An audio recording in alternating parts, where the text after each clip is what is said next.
ربحنا ولا خسرنا مع الموريتانيا. يعني قلت لك نحبسوا كره قدم في الجزائر، نحبسوها، نغلقوا، قال نهبطوا كاع اللي يريدوا تاع كره قدم، واحد ما يجي يتكلم امام البلاطو هذا ما نزيدوش نجوا له.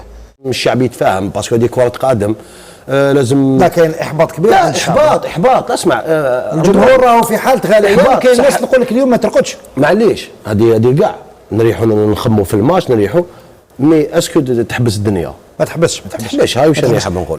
لقجع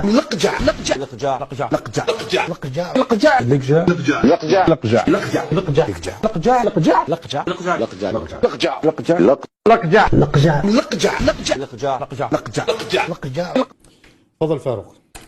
وانا ندافع على اللاعب. دافع لا غير لا ريزون. وعلاش لا ريزون؟ والله غير انا ماشي نهضر معك، انا ما سكتكش دوك زين، انا ما سكتكش خلاص سكتني.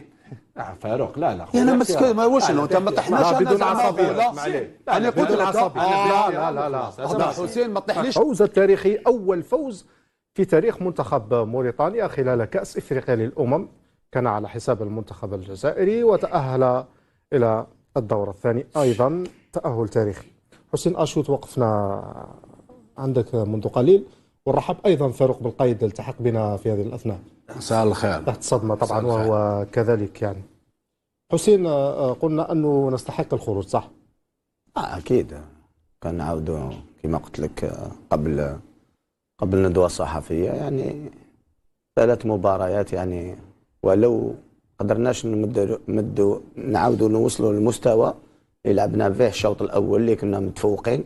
وانا اظن يعني احنا نقيموا المنتخبات بترتيبهم، وهذا خطأ لانك في دوره لازم تقيم خاصه لما تكون مباراه اولى مباراه ثانيه. والبارح كنت قلتها قبل يعني ما تنتهي الحصه. انغولا شوف كيفاش فازوا على بوركينا فاسو. ولقاء ثاني كان لقاء قوي بيناتهم وبين موريتانيا وفازوا عليهم. موريتانيا يعني أبلت بلاء حسن، يعني لعبوا مليح يعني في المباراة هذيك. ولكن لما نشوف يعني التقييم تاعهم مقارنة بالجزائر كان عندنا كل حظوظ أن نفوزوا، يعني ما راحش نرجعوا موريتانيا يعني قوي. بخصوص مباراة اليوم، هل المنتخب الموريتاني هو من كان قوي وعرف يلعب كرة، أم أنه لا. الضعف فينا احنا؟ لا احنا بكل صراحة احنا ما عرفناش يعني نجوزوا للسرعة الثانية. بعد احنا شوف، احنا لو كان تشوف مباراة اليوم الريتم ولا السرعة اللي نبداو بها اللقطة في الثلث الأول نفس الريتم في الثلث الآخر، هذا غير معقول. يعني شوف لعبنا لقطتين أو 3 بسرعة. أدموا الناس على الجهة اليمنى مرر تقريبا سجلنا عطال. أنا على ما حاجة اللي شفيت عليها لعبناها بسرعة لقطة واحدة على ما أظن هذيك هي، وكانت عندنا تسديد. هذا قليل باش تفوز. واش قلنا البارح قبل نهاية الحصة كذلك؟ قلنا ما لازمش نعطوه هدايا. ولو ما تعمل أي شيء اليوم، ما عملنا أي شيء، ما يتسجلش عليك، تبقى المقابله تمشي لصالح. من يتحمل المسؤوليه بدرجه اولى حسين؟ لا شوف حسام، اخفاق جماعي ما نحملوش المسؤوليه بدرجه اولى. هناك على درجات، الهجوم ولا على الدفاع ولا على المدرب. لا هذه مسؤوليه الكل، لان الناس تغيرت اخطاء يعني فرديه في المباراه الاولى، في المباراه الثانيه، وفي المباراه الثالثه. ولما وقلناها في الكواليس مع الزين كنا نشوفوا المباراه. قعدوا في المباراه الثالثه. قلت له لا، انا في المباراه الثالثه. واش قلت لهم قبل الزين في الكواليس؟ يعني انت تعطي الهدايا ومن بعد تتعب، لان تولي تجري مرتين وهما دخلنا زين نكمل غير هذه ومن بعد نعطيك الكره سريعا. احنا رحنا مباشره واش كانوا حايبين هما. سجل علينا الهدف وهما وشنو يستناو الفراغات اللي نتركوها مع بعض.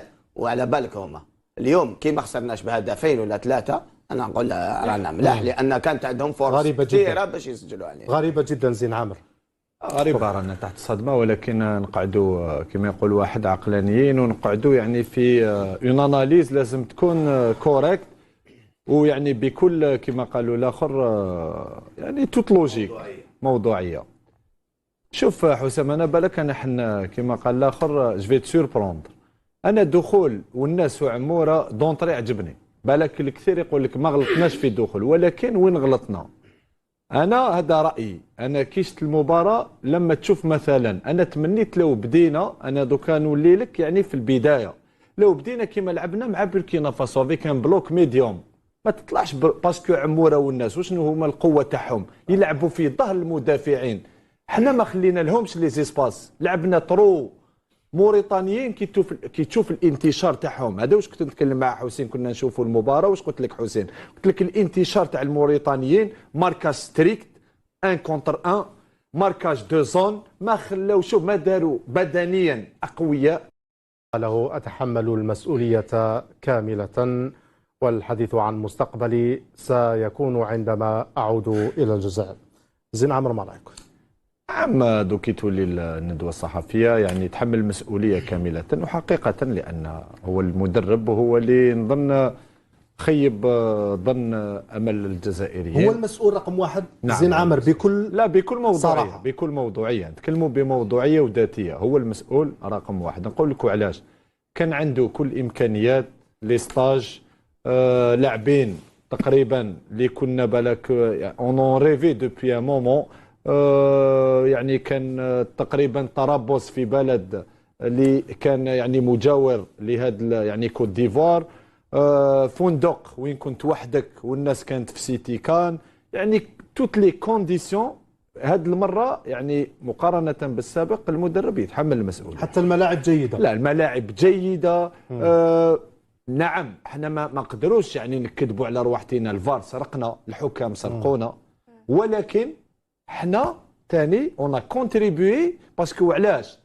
انت لما يكون عندك فريق قوي وانت تدخل في هذه المتاهات، صح سرقونا في المباراتين يعني اللي لعبناهم ضد انغولا وضد بوركينا فاسو، اون ايتي فولي، سي ان سكوندال بور لا كاف، ولكن انت ما عطيتش يعني باش كيف نفهمك انا اليوم يعني ما حاز في نفسي باش نولي الى يعني لاناليز اللي كنت نديرها. لما تشوف يعني حتى اطوال المباراه وتشوف لو كوتشينغ، انا اليوم عباك واش حيرني، تدخلت بوداوي والناس، شفنا الجهه اليمنى الا بيان فونكسيوني، تخرجهم في الشوط الثاني، بوداوي الى راتي اوكين بال، كان على كل الكرات، زاد قذف، كان اون كونفيونس، والناس الي تي روميون، الي تي بارمي لي ميور جوار. انت تخرجوا في بدايه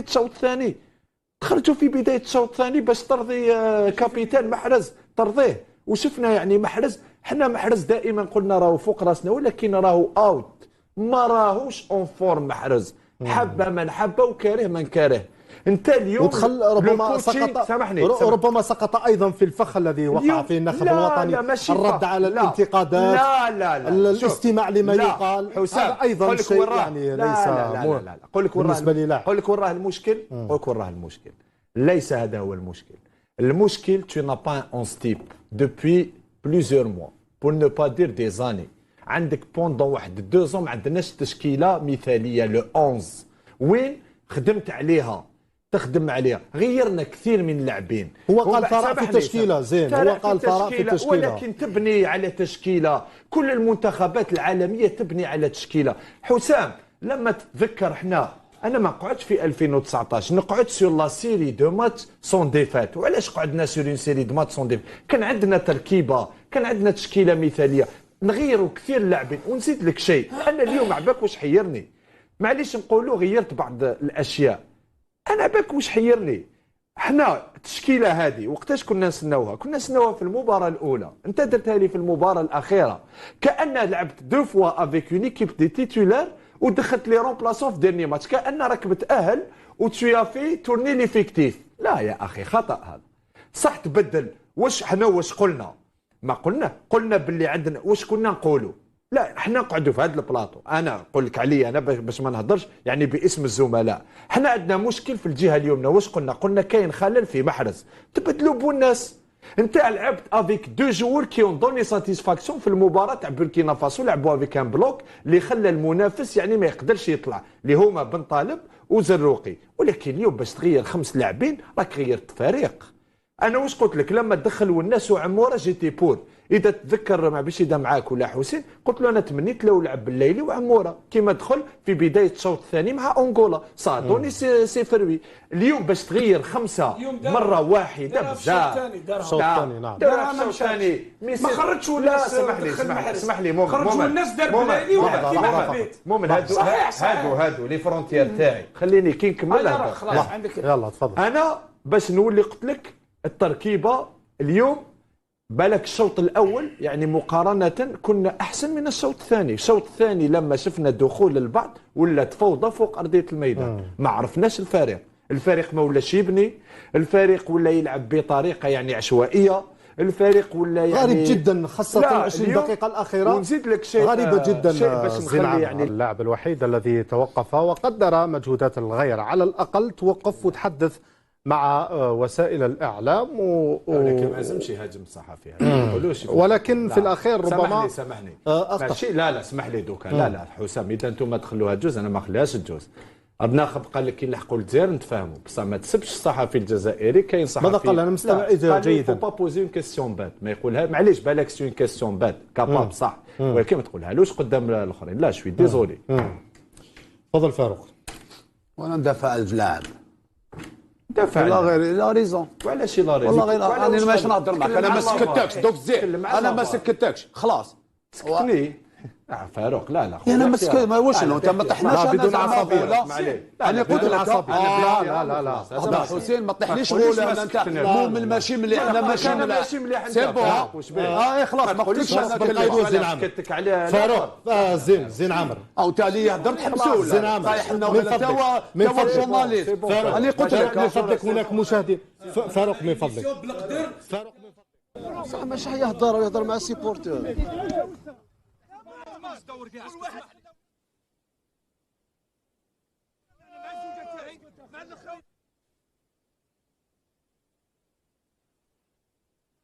ديكاج بالماضي هذا ما كان خويا. حنايا شوف وليت فيك تمشي صديق اون دوموند لي موجيب ما تفردنيش بعندك الحق، ما تفردنيش بعندك الحق. اسمح لي اقاله خويا 4 سنين باش نعمل ايكيب 4 سنين نخدموا بالشوابين. خلاص يا زيد ولا تدخل 3 ثاني خويا حتى 3 مليون 3 ما خدمناش حنا وصلنا هنايا ولا مره نسينا ما كان وهذه راهي هذه ما كاين موريتانيا خاصهم معاهم نروحوا نشوفوا ما يقولوا ديالنا 5 ديرات ما راهيش شخصيه تاع مدرب يدير 5 شخصيات 5 غيرات.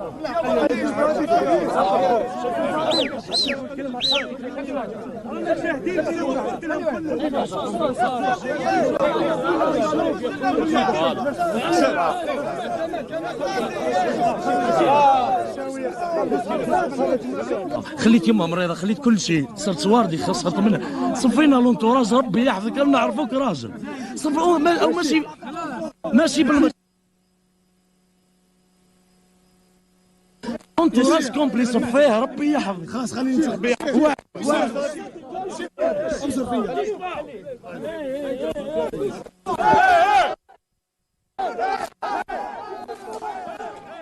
إذا مشاهد الأفاضل، صور مؤسفة، تجمع ومحاصرة رئيس الاتحاد الجزائري لكرة القدم من طرف أنصار المنتخب الوطني، وغضب كبير وكبير جدا. الكل الآن يطالب بإقالة الناخب الوطني جمال بالماضي. الشعب الآن والجماهير في هذه الأثناء انقلبت طبعا، وهذه هي النتائج، هي من تحدد المصير والموقف أيضا. فاروق، الآن الجماهير تطالب برحيل المدرب، هل أنت تكون عندك اليوم الشجاعة أنك تبين رأيك في هذا الموضوع؟ سي ليجيتيم هذه بصراحة. كي يكون اني شاك سي ميم في لي كلوب سي توجور هكذايا، تكون هكذا، يكون الجمهور مستاء كيما حنا مستائين. بالك حنا نقدروا بالك نشدوا روحنا نهضروا كيما يقول لك موضوع مي البيبليك ما تقدرش تحكم فيه. استقالة رسميا ووضع الاستقالة رسميا طبعا. هو ربما تحدث مع اللاعبين وأعلن استقالته في انتظار الإعلان الرسمي والواضح يعني للرأي العام. تفضل مؤمن. لا يعرف مليح جمال بالماضي، نظن بعد هذا الاخفاق تاع اليوم ما نظنش راح يكمل، مستحيل ان يواصل، ليس فقط بما يقوله الجمهور الجزائري الذي رفعه الى السماء بعدما اعطى للمنتخب الوطني، اعطى الكثير للجزائر. الرجل هذا الذي كنا نصفه بانه رجل عادل، رجل جاب لاعبين يعني كانوا منبوذين، كانوا محرم عليهم لا سيليكسيون، دا بهم كوب دافريك، راهو يقول خسرت مون سيزيام ماتش، تقول لي مؤمن خسر لي ماتش ديسيزيف، وي مي كاين سبايب لهذه الخساره، كاين سبايب ما يكذبش. مؤمن قاسي بكل صراحه انت كنت من اشد المدافعين عن المدرب جمال بالماضي. المدرب جمال بالماضي، نعم. حقا عليك ان تقول اشد المدافعين عن بالماضي حقا. نعم. ولم اكن هل تاخرنا؟ السلام عليكم ورحمة الله تعالى وبركاته. تأهل المنتخب المغربي رسميا إلى ثمن نهائي النسخة 34 من نهائيات كأس إفريقيا التي تستضيفها الكوت ديفوار إلى غاية 11 فبراير المقبل، وذلك عقب إجراء مباريات الجولة الثالثة المجموعتين الأولى والثانية. وضمن المنتخب الوطني الذي يتصدر ترتيب المجموعة السادسة برصيد 4 نقاط من فوز على تنزانيا وتعادل مع الكونغو الديمقراطي ب1-1. التواجد على الأقل ضمن 4 منتخبات محتل المركز الثالث على ضوء نتائج المباريات التي لعبت اليوم الاثنين. وهكذا ضمنت غينيا الاستوائية ونيجيريا بطاقة العبور إلى الدور 16 عن المجموعة الأولى، بينما صعد الرأس الأخضر المركز الأول ب7 نقاط ومصر المركز الثاني ب3 نقاط إلى الدور 16 عن المجموعة الثانية، فيما كان رصيد كوت ديفوار ثالث المجموعة الأولى من النقاط 3، وغانا ثالث المجموعة الثانية نقطتين، وهي النقاط أقل من التي يتوفر عليها أسود الأطلس. وسيواجه المنتخب الوطني في الجولة الثالثة والأخيرة من دور المجموعات منتخب زامبيا يوم 24 عند الكونفدرالية الإفريقية لكرة القدم يوم الثلاثاء، فتح تحقيق في الأحداث التي تلت مباراة المنتخب المغربي ومنتخب كونغو الديمقراطية برسم الجولة الثانية من دور مجموعات كأس إفريقيا 2023. وذكر بيان الموقع المصري موقع الرسمي على الكاف تم فتح تحقيق ضد الاتحاد المغربي لكرة القدم ونظيره الكونغولي في عقاب أحداث ما بعد المباراة التي جمعت المنتخبين، وأضاف لن يتم إطلاق بأي تعليق آخر حول هذا الأمر إلى حين اكتمال التحقيق. وحين انتهت مباراة الأحد بالتعادل إيجابي 1-1، توجه مدرب أسود الأطلس وليد الركراكي نحو قائد منتخب كونغو شانسيل ميمبا لمصافحته بعدما كان ينظر نحو السماء مشتكي من ظلم التحكيم، لكن الأخير ترفع وسحب يده بقوة ملوحا بما معناه أن الحكم تجاهل الفار، ثم قام بحركة بديئة تجاه المدرب المغربي، الأمر الذي أشغل غضب بقية اللاعبين الذين دخلوا في اشتباكات لفظية وبأيدي. وقال ميمبا في تصريحات صحفية إنه تعرض للشتم بألفاظ عنصرية من المدرب المغربي، مضيفا: لست بحاجة لكثرة الحديث، فعدالة الله هي الأهم، أنا لست مثاليا، لكن في الملعب أحترم الجميع وهذا احترام أمر متبادل. وأضاف أن أحترم الركراكي لكونه رجل كبير، ولكن الفيديو الذي ظهر على التلفاز كان مقتطعا. سيلتزم الصمت لأنه الخيار الأفضل، ولكن العدالة الله موجودة، وهذه كلمة ما كانت يجب أن تخرج من فمه. كما علق مدرب المنتخب المغربي على تصريحات القائد الكونغولي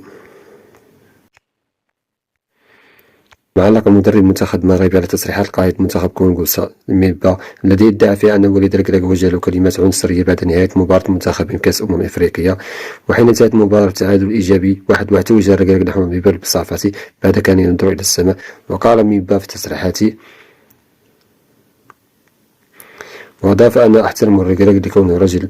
ورد الركراكي على هذه التصريحات بقوله لصحيفة ليكيب الفرنسية: توضيحات ميمبا غير مشرفة ولا تمت لما جرى بالصلة. وتابع: لم يعجبني تصريح ميمبا لأنه يلمح إلى كثير من الأشياء، إذا كانت لديه صور أخرى غير تلك التي نراها على شاشة التلفزيون دعه يظهر بكل سرور وسيرى بالضبط ما حدث. وأردف قائلا: ما حدث هو أن هاجمني أنا ومساعدي على خط التماس وتحدث إلينا بشكل سيء، ودي صابر يعرف ذلك. بعد نهاية المباراة على الرغم من ذلك ذهبت لأصافحه وقلت له: لكن لماذا لم تتحدث معي بهذه الطريقة؟ حين كان ينظر إلى مكان آخر كأنه يقول: لن أصافحك، أمسكت بيدي كما يظهر في الصورة وبدأ يصرخ. كما نفى الركراكي اتهامات ميمبا مؤكدا لم يوجه له أي تصريحات عنصرية. ويتصدر منتخبنا المغربي المجموعة السادسة برصيد 4 نقاط بفارق نقطتين عن أقرب ملاحقي منتخب زامبيا، فيما يتواجد منتخب كونغو في المركز الثالث بنقطتين أيضا، ثم تنزانيا التي تدير ترتيب بالنقطة